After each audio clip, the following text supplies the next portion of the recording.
go to our reporter who's covering President Trump in Detroit, and then we'll talk about that in a moment. And that is News Nation's Emily Finn. So let's bring Emily in and talk about what the other big story of the week has been. Is this dueling presidents, essentially. The former president there tonight, the current president in Detroit with the striking workers yesterday. So, tell us about that and also the expansion, Emily, of these strikes that's coming, right? That's coming Friday. Well, Connell, this is a new development in the ongoing negotiations between the UAW and the Big Three, Ford, GM, and Stellantis.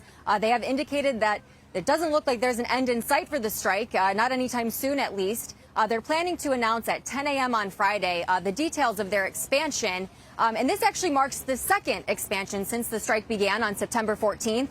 Right now, there's almost 19,000 UAW workers on the picket line. That represents about 12% of their total members. And this is a unique approach for the union. If you look at the union's history, they've never done this before. The president, Shawn Fain, is calling it stand-up striking, so that if the negotiations do not continue to progress, then he's going to call upon even more workers to join in until they're able to reach an agreement. During the last expansion, Ford was spared. They did not expand to any other Ford locations. It was just 38 different distribution centers owned by GM and Stellantis across 20 states. So that will be the biggest thing that we'll be watching for, to see if Ford is included, because that will indicate how the negotiations overall are progressing with the Big Three, Connell. Give us a quick idea, Emily, if you can, of what we could expect from the former president tonight. He's going to speak at the same time as the debate, right? Give us a quick preview.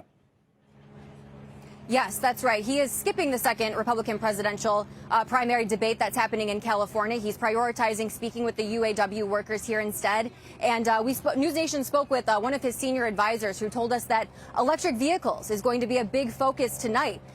President Trump is rejecting President Biden's push for EV, saying that he believes that this is going to cost the union members their jobs altogether, that it's a threat to the union. So that is expected to be a big focus. And Connell, I will leave you with this. It's a very different reaction from the union's leadership. Yesterday, President Shawn Fain met with Biden as he arrived at the airport, stood side by side with him as he was speaking to the union members. But he's indicated he has no plans to meet with President Trump today, Connell. Right, not going to meet with him. All right, Emily, thank you. Emily Finn on the ground there, awaiting the former president after the current president was there yesterday. All right, Geraldo's back. So you heard all of that. By the way, are you driving a Tesla?